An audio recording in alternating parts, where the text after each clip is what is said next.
জীবনের কঠিন সময়গুলোতে নিজেকে গোপন রাখাই ভালো। নিজের দুঃখ কষ্ট কাউকে না দেখানোই উত্তম। জীবনে যদি কখনো খুব খারাপ সময় আসে, তাহলে নিজের দুঃখ কষ্টগুলো নিজের মাঝে এমনভাবে আড়াল করে রেখো যেন তোমার গা ঘেঁষে বসে থাকা মানুষটিও টের না পায়। গোপনে তুমি ভেঙে গেছো, খুব পুড়ে ছারখার হয়ে গেছে মন।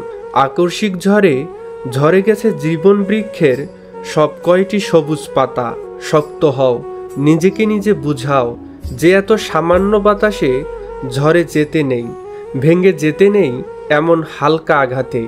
কান্না পেলে একা একা গোপনে কাঁদো, তবুও নিজের দুঃখগুলো ক্ষতগুলো কাউকে দেখাতে যাবে না।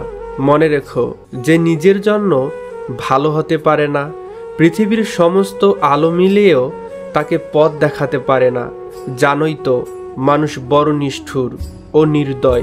ভেঙে যাওয়া মৌচাক দেখলে ঢিল মেরে আরও বেশি ভেঙে দিয়ে মানুষ অনেক বেশি আনন্দ পায়।